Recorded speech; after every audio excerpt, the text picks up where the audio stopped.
dia, irmãos. Graça e paz, amém? Esse final de semana, muitos homens daqui da igreja estão lá no Amoaras, tendo um retiro espiritual. Estava lá até ontem à noite, cheguei em casa por volta de 00:30, depois de sair de lá de um tempo de meditação, de pregação. Está sendo uma bênção, um tempo de visitação do Senhor para aqueles homens lá e também para as famílias ali representadas. Peço que você continue orando. Agora pela manhã, o presbítero Roberto está trazendo a palavra. Eles também vão ter depois um tempo lá de reflexão em grupo. Acho que também será um tempo muito abençoado. Ore aí por esses homens. Temos lá de jovens até homens mais experientes. Um tempo muito bom, graças a Deus. 108 homens participando desse retiro. Um número bom. Mas estou vendo muitos homens aqui também. Eu sei que não caberiam todos lá, mas eu vou dizer para você assim, com muito amor: você perdeu uma grande oportunidade. Se eu fosse você, eu não perdia de novo não. Na próxima que houver, faça logo sua inscrição. Nem que a gente tenha que arranjar mais vaga, como aconteceu agora, porque as vagas eram só 100, mas os homens continuaram querendo e terminou por se achar mais 8 vagas para participação. Tempo muito bom, graças a Deus. Eu não vou começar uma nova série hoje e vou já explicar à igreja por quê. Próximo final de semana, se Deus assim permitir, eu vou estar pregando uma conferência de mulheres. Eu sei que não é apropriado, né? Deveria ser uma mulher pregando, mas acontece que a gente tem feito, é bom que a igreja saiba, eu falo a equipe pastoral da igreja, o conselho da igreja, a própria igreja tem feito módulos com obreiros do sertão. São obreiros que estão plantando igreja em áreas que o evangelho ainda não tinha chegado. Por exemplo, a cidade de Fátima, ou o vilarejo de Fátima, não tinha ainda uma igreja evangélica. Tinha acontecido lá uma igreja Assembleia de Deus que fechou. E então nós fomos para lá através de impactos missionários, viagens missionárias. O grupo Sal da Terra também foi. E à medida desses anos que o Senhor tem dado, uma igreja forte e abençoada nasceu lá. Eles já estão terminando a construção do templo e nós, graças a Deus, podemos fazer parte disso. Eu lembro a igreja da viagem que fizemos para Caiçarinha da Penha, outro lugar, outro vilarejo que não tinha igreja e graças a Deus agora tem uma igreja forte lá, pela graça de Deus. Lembro outro lugar no sertão que também não tinha igreja, era lá em Serra Branca. Quando nós fomos pela primeira vez, nós fomos lá porque fomos convidados. Pessoas de lá de Serra Branca estavam indo até Ipubi para ouvir a mensagem e perguntaram para um obreiro que estava em Ipubi: será que ninguém pode ir até Serra Branca para fazer uma igreja nascer lá? Nós aceitamos o desafio e uma igreja nasceu e está nascendo lá em Serra Branca. Nós já compramos o terreno para o templo, para a construção do templo lá em Serra Branca. E nós compramos o terreno com ofertas alçadas no mês de agosto, aqui pela Igreja Presbiteriana das Graças. De maneira que a gente pode dizer que, pela graça do Senhor, Deus tem usado a igreja para plantar igrejas lá no sertão. Mas não só isso.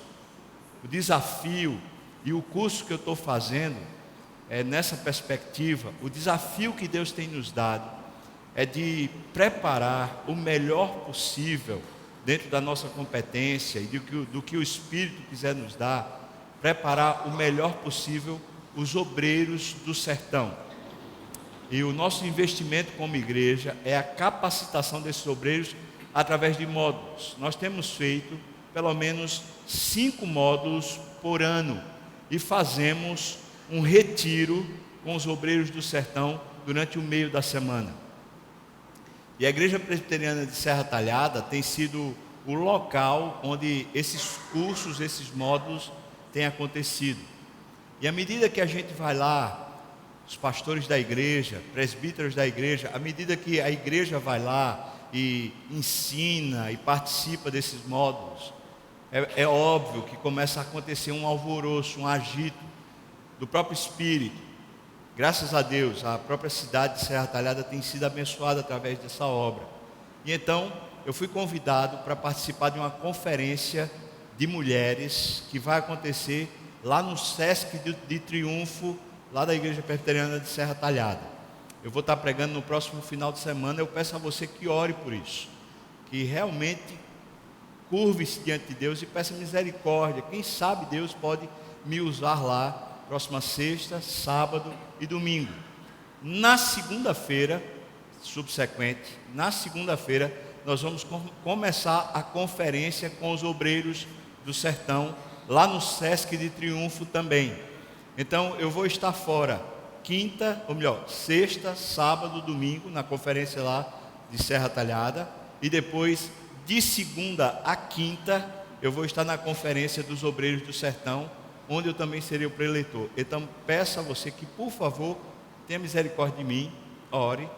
Eu não tenho condições, eu falei para todo mundo que não tenho condições, e não falo isso como uma pieguice. Eu tenho consciência que se o Senhor não me usar, vai ser um desastre. Então eu peço a você que, por favor, ore por mim.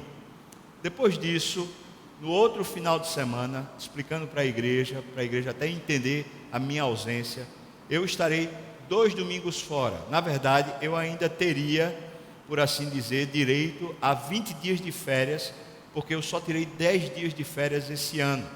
Pretendia tirar em julho, mas acontece que os pastores da igreja também precisavam de férias, e eles tiraram férias em julho, e eu fiquei assim, ainda sem tirar férias, pelo menos o restante das férias. Então, a partir do 1º de outubro, até o dia 15 ou dia 14, eu estarei tirando férias. E aproveitando, até porque o conselho assim entendeu que valeria a pena, o conselho da igreja está me enviando para uma conferência que eu já fui vários anos, tem sido uma das conferências que mais tem me abençoado o coração e a vida, uma conferência lá em Boca Raton, na Flórida, da Spanish River Church. É uma igreja presbiteriana, uma das igrejas presbiterianas no mundo que mais planta igreja ao redor do mundo. A experiência da convivência com o pastor Tommy Kids, lá da Spanish River, juntamente com o grupo que compõe os obreiros de lá, tem sido para mim um enriquecimento gigante. Então, dia 1º de outubro, se Deus assim permitir, eu estou viajando para a Flórida, onde eu passarei até o dia 9 de outubro, lá, participarei da conferência, farei os contatos, estarei conversando lá com algumas pessoas, e se Deus quiser também, refazendo o vigor, refazendo a alma. Então eu volto dia 9 e continuo de férias até dia 14, se Deus assim permitir. Aí eu peço a você que ore por mim e que me abençoe durante esse tempo, que você me cubra com oração. Eu preciso de mais. Sendo assim, se Deus permitir, quando estiver voltando das férias, tem uma conferência, ou melhor, tem uma série de pregações que Deus já tem me proposto, tem falado ao meu coração, que é a vocação profética da igreja, a igreja do Senhor Jesus. E nós vamos, se Deus assim permitir, depois desse tempo, começar a pensar aqui sobre o ministério dos profetas Elias e Eliseu. Acredito eu que será também um tempo de bênção. Também peço que, por favor, orem por mim. Sendo assim, irmãos, os próximos 3 domingos, os irmãos não vão me ver aqui, mas eu não vou me desviar do Evangelho. Eu vou, se Deus permitir, crescer mais na fé, se o Senhor assim me cobrir e se vocês também me cobrirem com as suas orações. Por favor, abra sua Bíblia no Evangelho de João, capítulo 14, a partir do versículo 15. Evangelho de João, capítulo 14, a partir do versículo 15.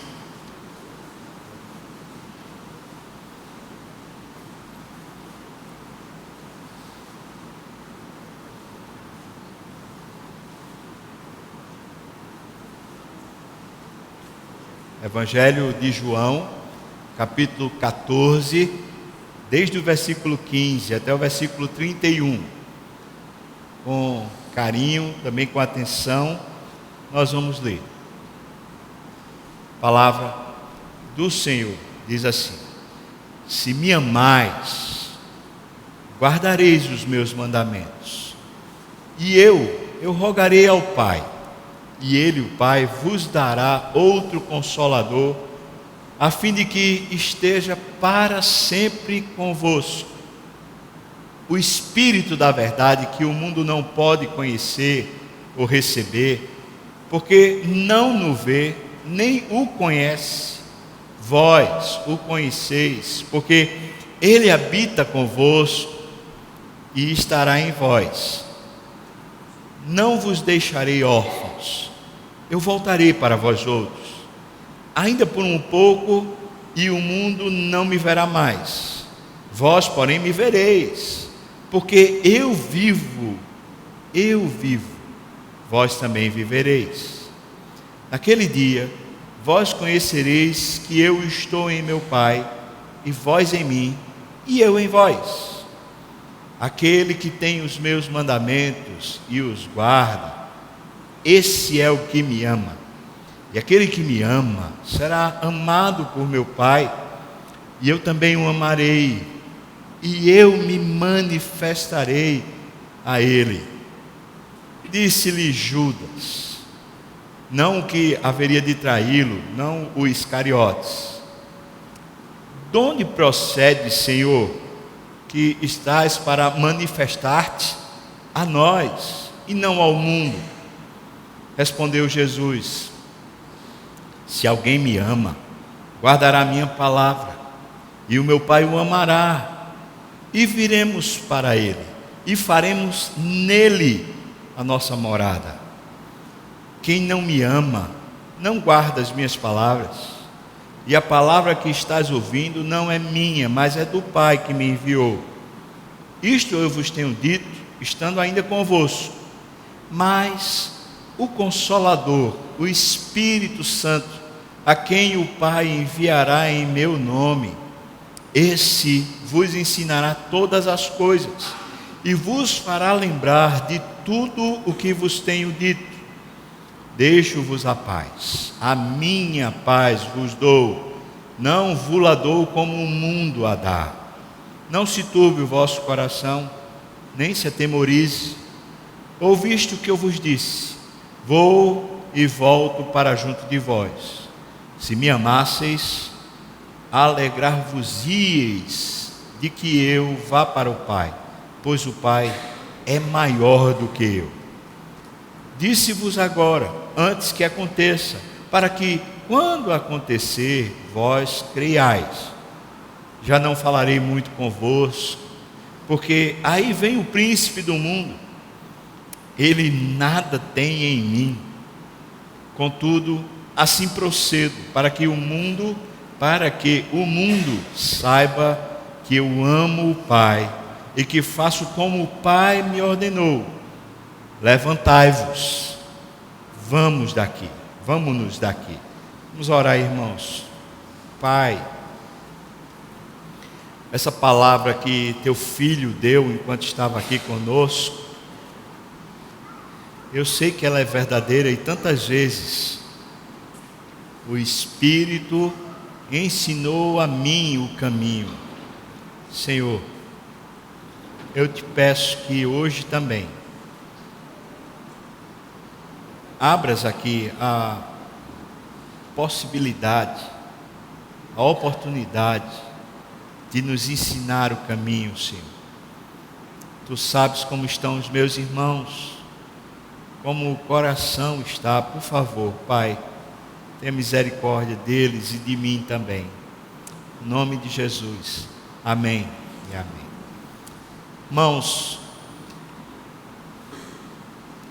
os dias que a gente tem passado são tão difíceis. Às vezes dá vontade de vir ao púlpito só fazer um desabafo. Não, você não precisa se preocupar. Eu não estou passando por alguma crise pessoal, não. Eu estou sofrendo com os que sofrem. eu estou abatido com os que se abatem. Eu tenho visto muitos irmãos,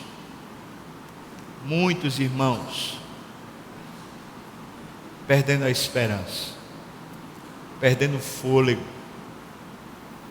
perdendo a resiliência, a capacidade de continuar.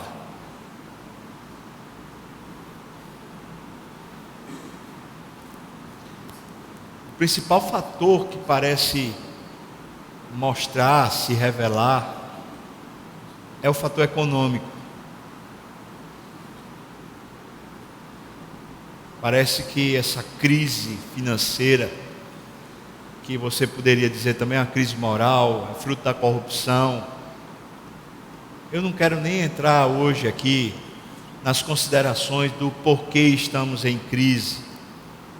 Acho que não faria nem bem, mas o fato é que a crise está aí e tantos já não conseguem ter o mesmo estilo de vida que tinham alguns meses, anos atrás.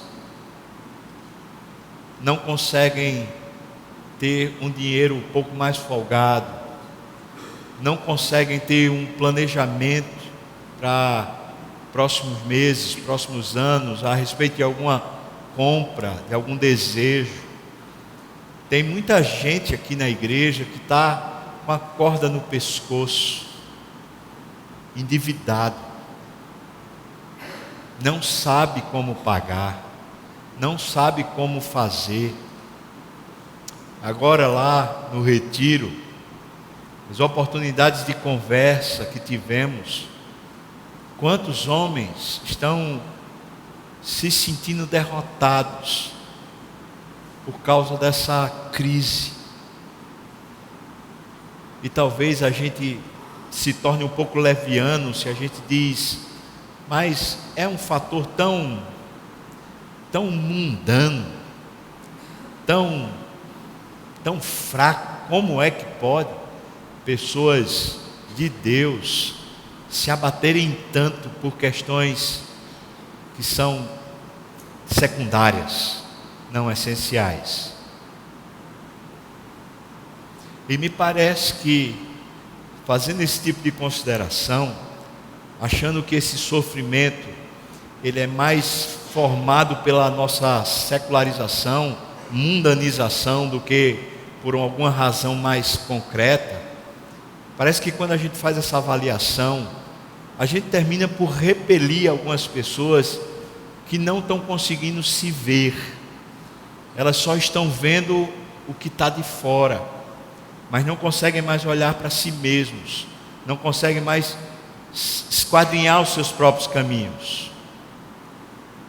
Por isso eu não queria, nem quero, tratar esse assunto como se fosse um assunto de puro mundanismo, mas queria que a gente pensasse que não é olhando para a crise que a gente sai dela, e não é também encontrando soluções fáceis que a gente resolve a maior crise, que não é a crise financeira, é a crise de fé. Mulheres que aqui estão com seus maridos lá, eu preciso dizer para você, talvez não seja o seu caso particular, mas eu posso dizer para as mulheres aqui, os homens que lá estão, homens que aqui estão, muitos de nós está se sentindo fracassado, está se sentindo incompetente, e talvez essa seja a pior fórmula para um homem existir. Semana retrasada, recebemos a notícia de que um pastor presbiteriano lá de Minas Gerais suicidou-se. Supostamente, ao que se diz é que ele estava num emaranhado de dívidas. e terminou sucumbindo. Não encontrou forças para sair dela, para sair da crise, para sair da tristeza. Eu recebi uma informação e eu procurei apurar sobre a quantidade de suicídio, depressão que está acontecendo como fruto da crise financeira que a gente vive. E são dados, são números preocupantes. Aparentemente tiraram o chão dos nossos pés e a gente não sabe o que fazer. A gente não sabe o que fazer.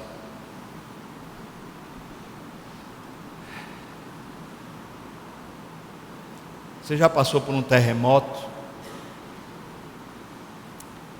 Eu passei por um micro terremoto. Estávamos no apartamento e de repente o solo tremeu a primeira vez. A gente tomou um susto. O que foi isso? Mas de repente o solo tremeu de novo. Só que não tremeu como da primeira vez. Demorou mais e o abalo foi maior. E então o luxo da casa começou a pender para um lado e para o outro. Retrato na parede começou a tremer. E o chão literalmente estava sem consistência, sem firmeza. A sensação é de que você está perdido, que você não tem mais o que fazer. Eu estou pensando que essa crise que a gente vive, de ordem financeira, está certo, também de ordem moral, mas me parece, e não só porque eu sou pastor, mas porque eu sou crente, ela é muito maior do que a questão financeira e a questão meramente de corrupção moral. Parece que essa crise, ela denuncia, aponta para uma crise que ela subsiste, mas no dia da fartura a gente não consegue vê-la com precisão, que é uma crise espiritual, que é o tipo de solo, o tipo de chão que a gente tem preparado para a gente viver. Jesus, quando fez o seu sermão da montanha, no final ele disse que nós estamos edificando a nossa casa, nós estamos edificando a nossa vida, e aquele que, ouvindo as palavras dele, pega as palavras e torna elas chão, o lugar da segurança, o lugar onde você consegue se sentir firme. Ele diz que é alguém que está edificando a sua casa sobre uma rocha, e mesmo que o tempo mude e as circunstâncias se tornem contra a casa, para derrubar a casa, Jesus garante: essa casa continuará firme, ela não se abalará. Mas ele diz que aqueles que edificam a sua vida, aqueles que tentam pôr um outro chão para existirem, qualquer outro,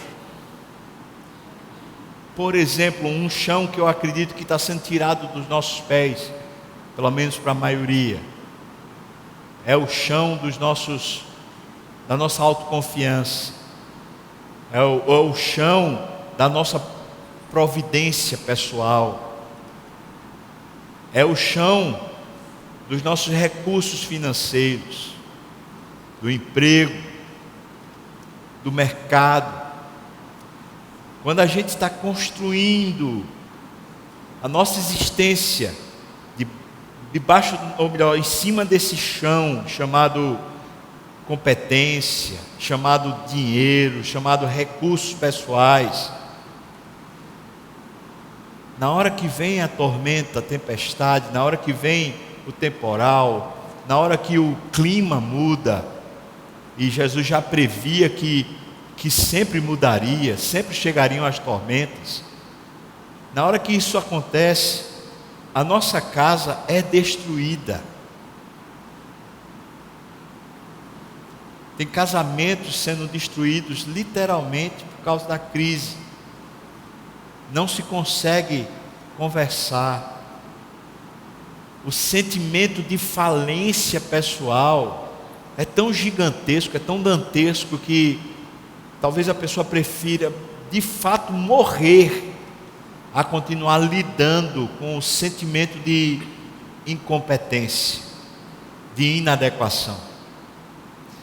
Construir a sua vida sobre a sua própria capacidade, sobre os recursos que você consegue prover, ou sobre promessas e sonhos pessoais, é construir a casa sobre a areia.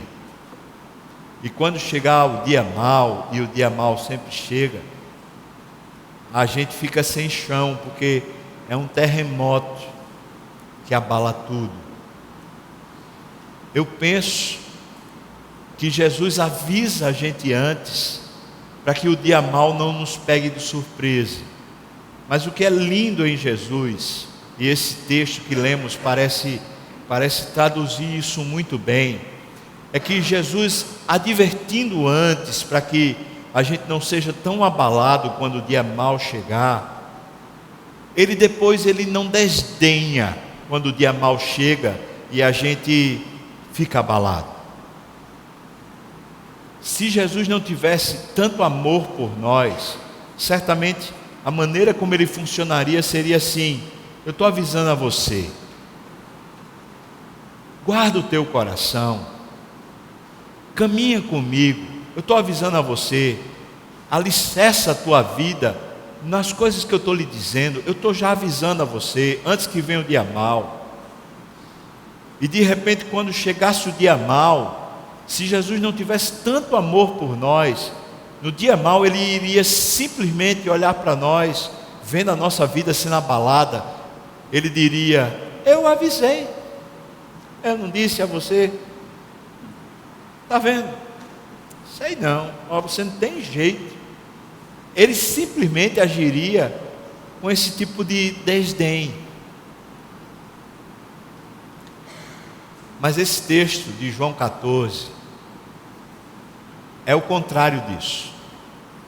João 14, para mim, seria o momento onde Jesus teria possivelmente a maior decepção da sua vida. Ele está tendo uma conversa no cenáculo, quer dizer, ele está na última ceia, ele está na mesa do Senhor. Esse momento é o momento de maior comunhão de Jesus com os seus discípulos. Nesse cenário, ele já teve 3 anos, em alguns discípulos ali, 3 anos e meio de experiência e de contato.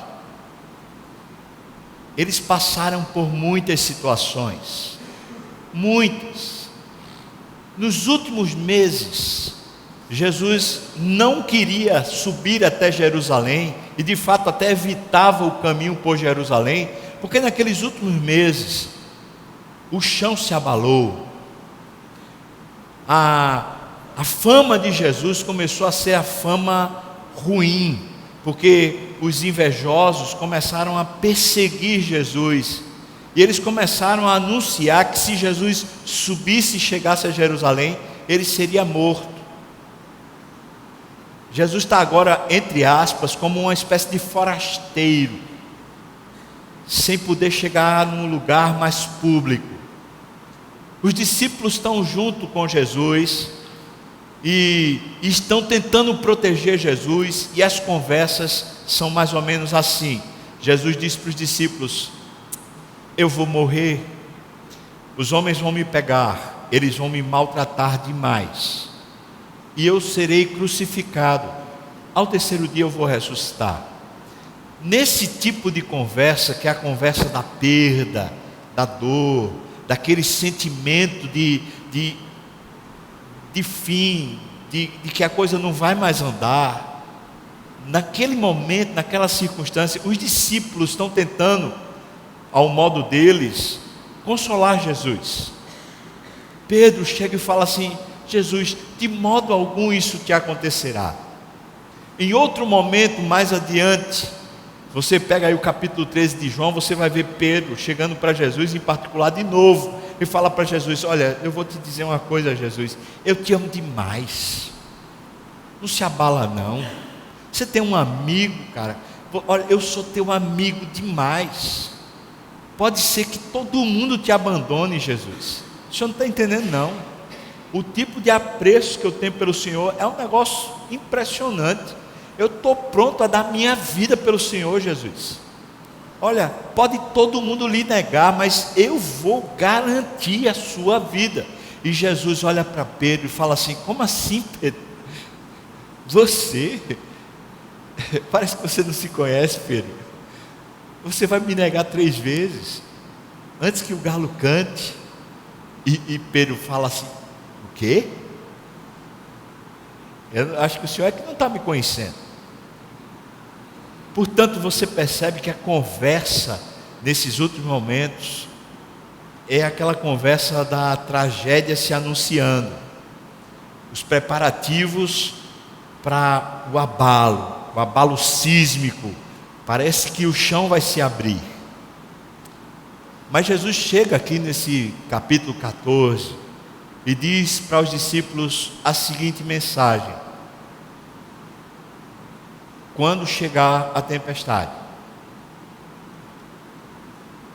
quando o terremoto quiser tirar vocês da segurança, do conforto, quando a coisa parecer que vai se arrebentar, eu estarei convosco. Eu não vou estar ao lado de vocês dizendo: eu não disse para você, eu não disse que você não podia edificar sua casa aí, miserável. Por que é que você é tão teimoso? Eu vou dar um cocoró, toma. Em vez disso, ele olha para os discípulos e fala: não se turbe o coração, tenham fé. E você acompanha o capítulo 14, na conversa de Jesus com os discípulos, e eles estão perguntando coisas para Jesus, porque Jesus continuamente está garantindo para eles o dia seguinte. Jesus está afirmando para eles: amanhã vocês terão consolo de Deus, amanhã o Pai estará com vocês, amanhã o Espírito Santo estará em vocês, amanhã eu estarei habitando em vocês. Os discípulos têm muitas dúvidas, e eu escolhi essa parte final do texto para conversar sobre a dúvida de Judas, não o Iscariotes. Judas tem uma dúvida que eu achei assim tão abençoada para a gente quando a gente está na crise. A dúvida de Judas para Jesus é: como assim, Jesus, tu vais te revelar a nós, se o mundo é quem está precisando da tua revelação? Jesus, vamos fazer o seguinte, vamos ser claros, porque o Senhor está deixando a gente muito confuso com essa conversa que vai embora, que não sei o quê, que o dia vai ser mau. Vamos ser mais objetivos. O mundo está precisando do Senhor, a gente já caminha com o Senhor. Judas está pensando assim, que a missão da igreja, que a ação de Jesus, ela acontece primariamente para os de fora e não para os que convivem. E Jesus parece inverter o conteúdo do que está no coração de Judas, para que eu e você possa entender. Jesus está dizendo o seguinte para Judas: Judas, no dia mau, no dia da dor, no dia da calamidade, no dia do terremoto, quando a casa estiver ruindo, quando você parece que não vai ter forças para continuar, nesse dia, eu vou me revelar não ao mundo, eu vou me revelar a você. Nesse dia será o dia da minha visitação a você. E quando o mundo, olhando para o que você passa, vir que você me viu, quando o mundo perceber que você conseguiu crer no dia da adversidade, quando o mundo olhar para você e se escandalizar porque você continuou olhando para mim em vez de olhar para a crise, quando o mundo olhar para você, aí o mundo vai crer em mim. Por isso, Judas, eu tenho que me revelar para você, assim como eu tenho que me revelar para vocês. E o grande dia da minha revelação será quando vocês sentirem que o chão saiu dos pés.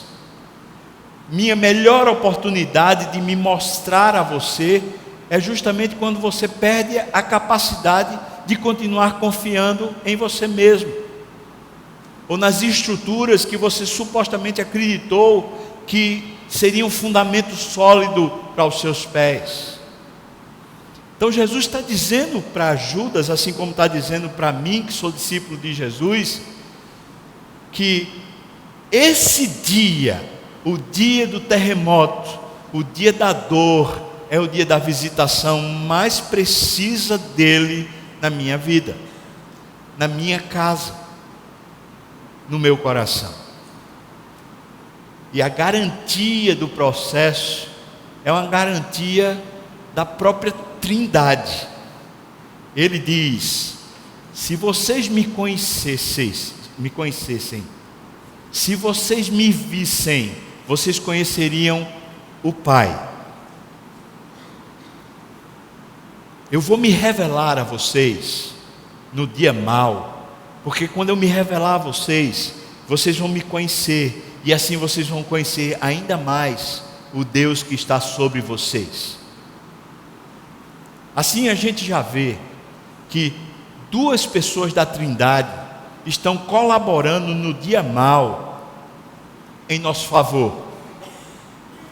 Os dois, pai e filho, estão presentes na dor, se anunciando e se revelando primariamente a nós, os desesperados, os que não vemos, os que não cremos, os que não conhecemos ainda a Jesus como deveríamos conhecer. Ainda que a gente tenha toda uma história de igreja, ainda que a gente tenha toda uma história de fé, porque a vida foi passando e a gente foi conhecendo no discipulado, na escola dominical, na igreja, na pregação, a gente foi conhecendo, mas parece que o dia da dor, o dia da perda, o dia da calamidade, o dia quando o chão é tirado dos pés, essa é a melhor oportunidade de a gente conhecer de verdade a Jesus Cristo. E Jesus, em vez de desdenhar e dizer assim, eu disse, ele chega mais junto, se aproxima, e é nesse aproximar de Jesus que de repente o conforto começa a ser essa paz, a paz de Deus, Shalom, que é aquele momento que eu e você dizemos para Deus: não importa mais, Senhor, o Senhor pode levar, não importa mais, Senhor, o Senhor pode falir a minha empresa, não importa mais, Senhor, eu posso ser humilhado, não importa mais, eu creio, o Senhor está comigo, o Senhor é o meu pastor, não importa mais. Para mim, então, esse dia que passamos, esse momento de tanta perda, é um momento que pode criar em nós uma verdadeira esperança e segurança para o resto da nossa vida. E sobretudo, estou pensando sempre nisso, que uma igreja, como a Igreja Presbiteriana das Graças, composta aí dos seus 1000 e poucos membros, uma igreja como essa, de pessoas que estão passando pela crise, passando pela dor e pelo sufoco, cada um de nós dizendo lá fora: eu estou conhecendo a Deus mais agora do que antes, eu estou recebendo consolo e conforto do Espírito agora mais do que antes. Cada um de nós lá fora, anunciando a visitação de Jesus, vai abalar Recife, vai fazer Recife ser diferente. Eu creio nisso. Por isso, a essência da minha conversa hoje com você é a seguinte: Jesus hoje está aqui na ceia, na mesa, conversando com discípulos e lhe garantindo 3 coisas. Eu queria que você guardasse 3 coisas, se é que é possível. A primeira, Jesus está dizendo para você, irmão: amanhã,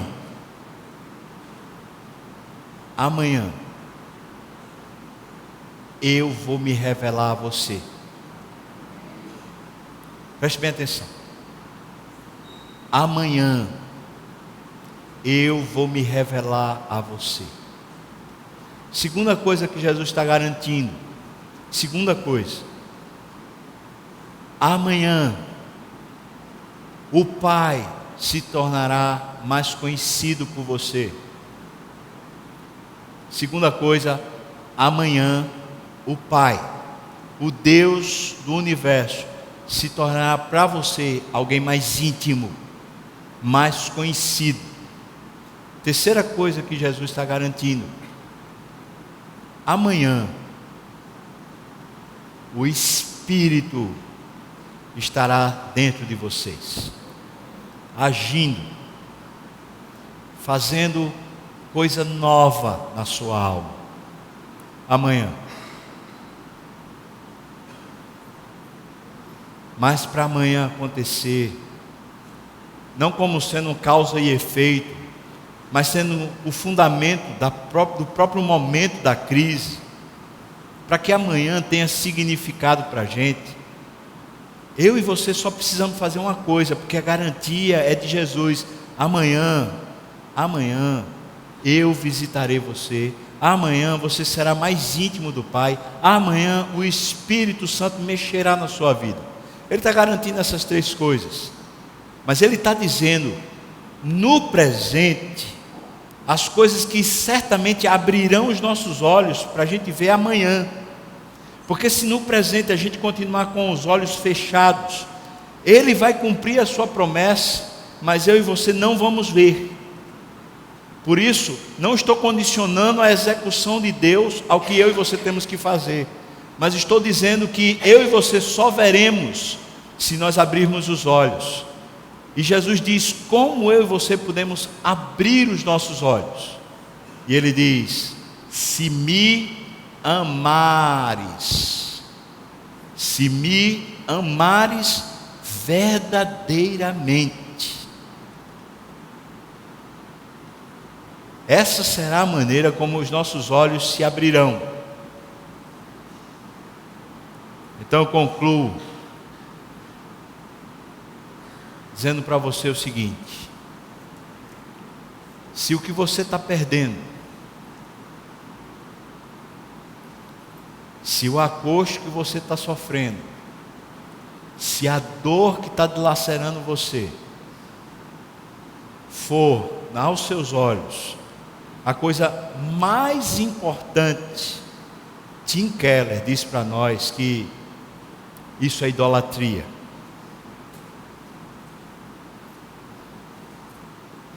E a proposta de Jesus é: tira os olhos dessas coisas, deixa elas irem, abre mão delas, deixa que elas se vão, olha para Jesus. Amar Jesus, ele diz que é pegar a palavra dele e apreciá-la, guardar a palavra. Se me amardes verdadeiramente, eu rogarei ao Pai, Ele vos dará o Consolador, o Espírito da verdade, que o mundo não pode receber. Ele vos anunciará todas as coisas. Preste atenção, irmão.